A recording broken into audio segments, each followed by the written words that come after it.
नमस्कार दोस्तों, स्वागत है आपका आईपीओ विद प्रॉफिट में।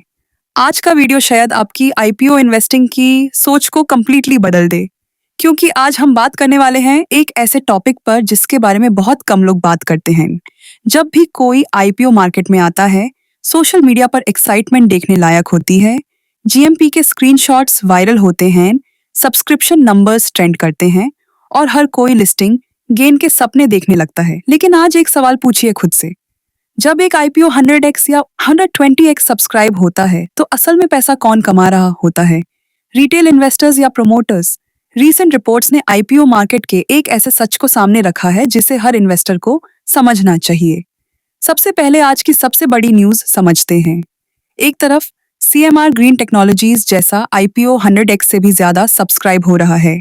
इसका मतलब है कि इन्वेस्टर्स के बीच डिमांड बहुत स्ट्रांग है। रिटेल इन्वेस्टर्स, एचएनआईज और इंस्टीट्यूशन सभी आईपीओ में एग्रेसिवली पार्टिसिपेट कर रहे हैं।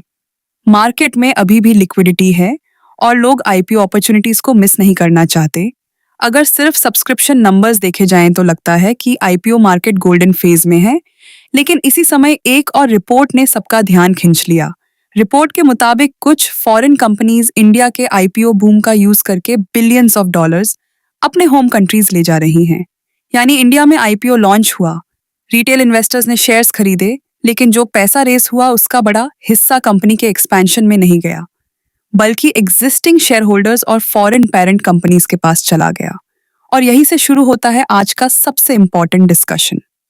दोस्तों, जब भी कोई आईपीओ आता है तो हमें दो चीजें देखनी चाहिए। पहला होता है फ्रेश इश्यू और दूसरा होता है ऑफर फॉर सेल या ओएफएस। फ्रेश इश्यू में कंपनी नए शेयर्स इश्यू करती है और जो पैसा रेज होता है वो कंपनी के पास जाता है। इस पैसा का यूज फैक्ट्री लगाने, डेट कम करने, एक्सपेंशन करने या टेक्नोलॉजी इंप्रूव करने के लिए किया जा सकता है। लेकिन ओएफएस में कंपनी को पैसा नहीं मिलता। इसमें एग्जिस्टिंग शेयर होल्डर्स अपने शेयर्स पब्लिक को बेचते हैं और पैसा उनकी पॉकेट में जाता है। अब सोचिए, अगर एक आईपीओ का मेजर हिस्सा ओएफएस है और फ्रेश इश्यू बहुत कम है, तो इसका मतलब क्या हुआ? इसका मतलब हुआ कि आईपीओ के थ्रू कंपनी से ज्यादा एग्जिस्टिंग इन्वेस्टर्स बेनिफिट ले रहे हैं। ये जरूरी नहीं कि ऐसा आईपीओ बुरा हो, लेकिन इन्वेस्टर को ये समझना चाहिए कि पैसा किसकी जेब में जा रहा है। बहुत से रिटेल इन्वेस्टर्स इस पॉइंट को इग्नोर कर देते हैं और सिर्फ जीएमपी देखकर अप्लाई कर देते हैं। आज इंडिया में आईपीओ मार्केट का क्रेज इतना बढ़ गया है कि लोग कई बार बिजनेस को समझे बिना ही अप्लाई कर देते हैं। अगर जीएमपी हाई है तो लोग समझते हैं लिस्टिंग गेन पक्का है। अगर सब्सक्रिप्शन 100x है तो लोग मान लेते हैं कि कंपनी एक्स्ट्रॉर्डनरी है। लेकिन रियलिटी इतनी सिंपल नहीं है। नहीं, हाई सब्सक्रिप्शन का मतलब सिर्फ डिमांड ज्यादा है और ये गारंटी नहीं देता कि कंपनी लॉन्ग टर्म में भी वेल्थ क्रिएट करेगी। अब सवाल आता है कि प्रमोटर्स और प्राइवेट इक्विटी फंड्स आईपीओ के थ्रू एग्जिट क्यों करते हैं?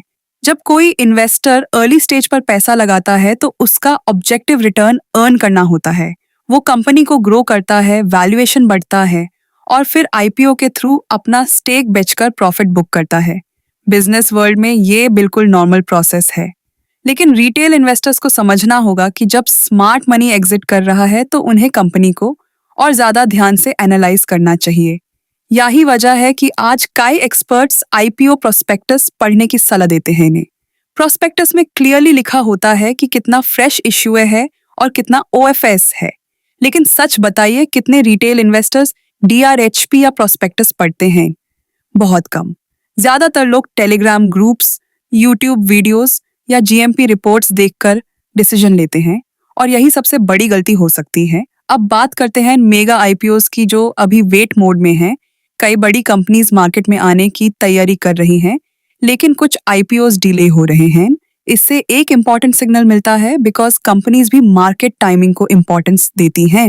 जब सेंटिमेंट स्ट्रांग होता है तब वैल्यूएशन ज्यादा मिल सकती है। जब अनसर्टेनिटी बढ़ती है तब मैनेजमेंट वेट करना प्रेफर करती है। यहाँ एक इंटरेस्टिंग कॉन्ट्रडिक्शन देखने को मिलता है। एक तरफ कुछ आईपीओस पोस्टपोन हो रहे हैं और दूसरी तरफ कुछ आईपीओस रिकॉर्ड सब्सक्रिप्शन हासिल कर रहे हैं। इसका मतलब है कि मार्केट कंप्लीटली वीक नहीं है और इन्वेस्टर्स सिलेक्टिव हो गए हैं। क्वालिटी स्टोरीज को डिमांड मिल रही है और वीक स्टोरीज को इग्नोर किया जा रहा है। इसीलिए आज का मार्केट स्टॉक पिकर्स मार्केट के साथ साथ आईपीओ पिकर्स मार्केट भी बन चुका है। अब सवाल यह है कि रिटेल इन्वेस्टर कैसे डिसाइड करे कि आईपीओ अच्छा है या सिर्फ एग्जिट अपॉर्चुनिटी है। सबसे पहला पॉइंट है फ्रेश इशू और ओएफएस रेशियो।